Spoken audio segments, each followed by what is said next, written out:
आपको मालूम है 93-94 में सिटी बैंक स्कैम हुआ था अमेरिका का। सिटी बैंक स्कैम जो हर्षद मेहता ने ऑपरेट किया था पूरे भारत में, वो सिटी बैंक स्कैम था। हर्षद मेहता स्कैम के नाम से चला पूरे देश में। स्कैम सिटी बैंक ने किया था। हर्षद मेहता तो सिटी बैंक का पपेट था, मोहरा था। सिटी बैंक उसको चलाता था, हर्षद मेहता वही चलता था।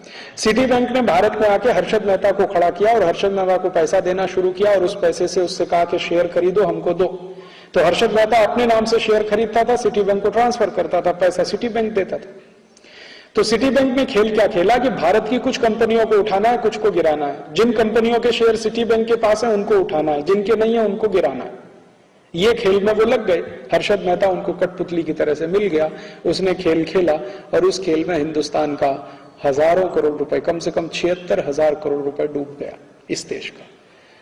और जब ये सारा घोटाला खुला और घोटाले पर इंक्वायरी हुई, इंक्वायरी भारत सरकार की संसदीय समिति ने की। संसदीय समिति ने कहा कि हर्षद मेहता घोटाले का जिम्मेदार नहीं है, सिटी बैंक जिम्मेदार है। तो भारत के एक्स फाइनेंस मिनिस्टर और वर्तमान prime minister doctor Manmohan Singh ने कहा कि हमें मालूम है सिटी बैंक जिम्मेदार है, लेकिन हम उसके खिलाफ कार्रवाई नहीं कर सकते क्योंकि अमेरिका से हमें इन्वेस्टमेंट चाहिए।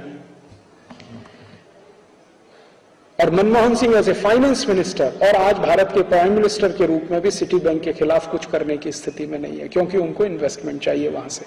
अमेरिका नाराज हो जाएगा। और इसी अमेरिका ने भारत के स्टेट बैंक ऑफ इंडिया के खिलाफ इतनी सख्त कार्यवाही की अमेरिका में कि उनके हालत खराब हो गए, लेने के देने पड़ गए। इसी अमेरिका ने, भारत की एक स्टेट बैंक ऑफ इंडिया की एक ब्रांच अमेरिका में इन्वॉल्व हो गई थी कुछ ऐसे ट्रांजैक्शन में जिनका पता नहीं था, और अमेरिका ने डाउट किया था कि ये ट्रांजैक्शन हुए हैं टेररिस्ट को। अमेरिका में एक नियम है, एक अमाउंट से ज्यादा का पैसा निकाला जाए और जमा किया जाए तो उसका सारा इंक्वायरी करना, नहीं करेंगे तो बैंक जिम्मेदार है उसके लिए।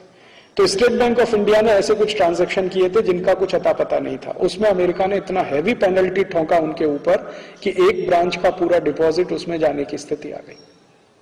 अमेरिका ने नहीं छोड़ा आपको, और आपने उनके सिटी बैंक ऑफ को पूरा छोड़ दिया। हाँ, इतना घोटाला किया तो भी हम मंजूर करते हैं। और आपको मालूम है रामनिवास मिर्धा नाम के एक मेंबर ऑफ पार्लियामेंट, उनकी अध्यक्षता में बनी संयुक्त जांच समिति ने यह कह दिया था कि सिटी बैंक को भारत से वाइंड अप करने का आदेश दीजिए, इनका बोरिया बिस्तर बंद करा दीजिए, नहीं तो ये देश को लूटेंगे। वो संसदीय समिति की रिपोर्ट धूल खा रही है और सरकार ने आज तक कुछ नहीं किया, क्योंकि अमेरिका से डर है। अमेरिका नाराज हो जाएगा, हमको इन्वेस्टमेंट नहीं देगा। अभी नेक्स्ट ईयर से city bank, HDFC, ANZ Grindlays, standard chartered, ये सभी बैंक खुले आम अपनी शाखाएं खोलेंगे। वो शाखाएं खोलेंगे कहां? किसी गांव में नहीं। और वो शाखाएं खोलेंगे ऐसी जिसमें आप 50 रुपए डिपॉजिट करा के अकाउंट नहीं खुला सकते। उनके लिए मिनिमम है 5,000, 10,000, 15,000, 20,000, 40,000। आपकी भारत की जो स्टेट बैंक है या भारत की जो बैंक है वो तो गांव में भी जाके शाखा खोलती है, क्योंकि उसको सर्विस देनी है, बिजनेस नहीं करना है, सर्विस देनी। इनको बिजनेस करना है, तो वो बड़े बड़े शहरों में शाखाएं खोलेंगे। बंबई है, कलकत्ता है, मद्रास है, हैदराबाद है, कोयम्बतूर है, चेन्नई है, वगैरह वगैरह। और उनमें जो क्रीमी लेयर है भारत का, जिनके पास थोड़ा पैसा, उनके डिपॉजिट रख के उस पर काम करेंगे।